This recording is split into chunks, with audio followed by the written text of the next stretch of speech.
of a three-dimensional topography, right? And in a sense, what you do is a one-to-one map, no? I mean, you abstract a city in that respect.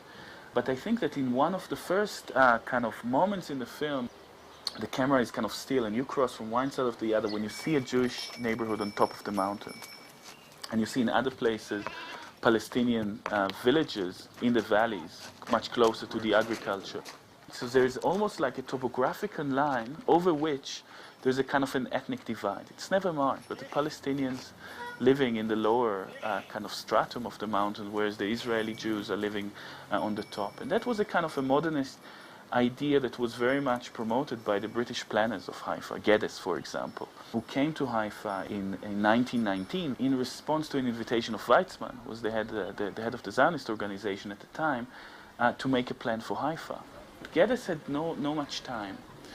When he came to Haifa, he proposed to the Zionists that he would make a kind of a report instead of a plan, and his way of actually drawing the plan of Haifa was through walking.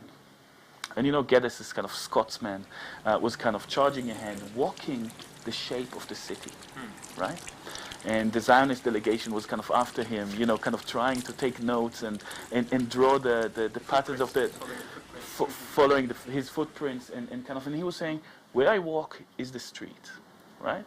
And basically he walked Haifa as a mean of separating it from the sort of the lower Arab part of the city. But by doing that first walk, essentially he gave somehow the guidelines for the main principle of Zionist planning, which sought in many areas that were on mountain terrain a kind of vertical separation.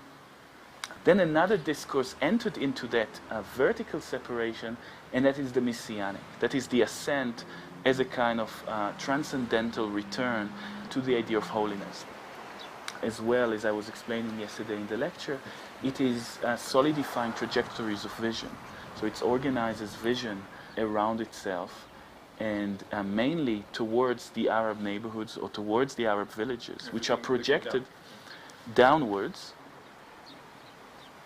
Walking being a form of design, there is no neutral walk, and especially when you walk with a paint, you are designing, you are making a gesture, you're drawing a line, and implies, for me at least, that you request two kinds of spaces on two sides. You request a difference between the right and left side of the line. You project a difference. And if it's a legal difference, if it's an economical difference, if it's an ethnic difference, you are creating a kind of a barrier that requires that the two sides are no longer part of a kind of a smooth continuity. I do remember that part of the gesture had to do with addressing the fact that, you know, according to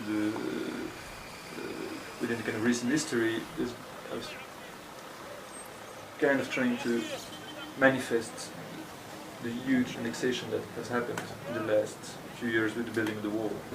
Although, as an outsider, I was trying to not to intervene and not to judge, if you want.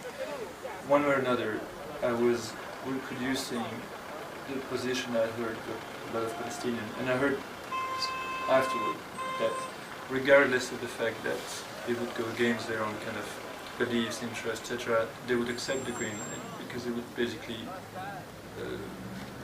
mark a line that they need by now to be able to.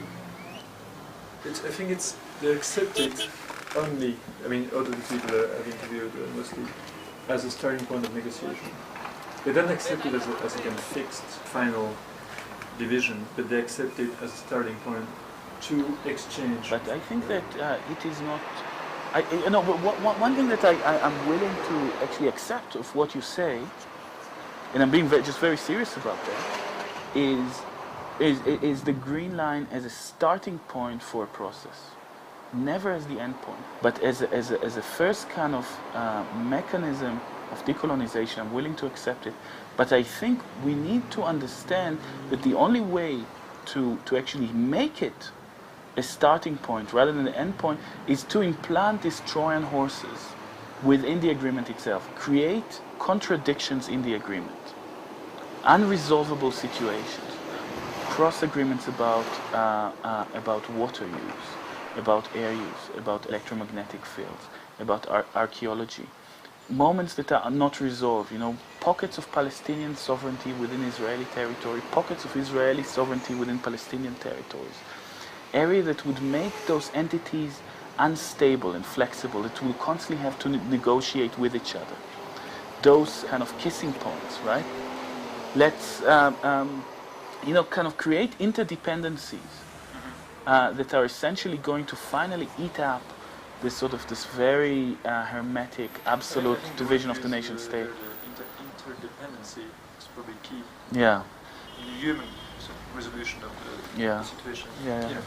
As you said, in 40, 50 years ago. Yeah. That could be, in a sense, in an extremely kind of practical way, where some kind of like bridge, could happen. Bridge or a point of conflict. I don't have illusion about the fact that it's going to be a peaceful resolution. It's going to be a peaceful process. No, I mean it's a conflict, and I think that in our understanding we have to treat conflict sometimes as a productive force of change, rather than trying to meld it into a kind of a consensus culture that kind of seeks to blur positions, blur conflicts. I think that we need to understand that kind of what creates architecture, urbanism, what makes urban form is exactly the kind of the solidification of a momentary balance of that conflict into form. I think I have to accept the contradictions of the act and learn from it.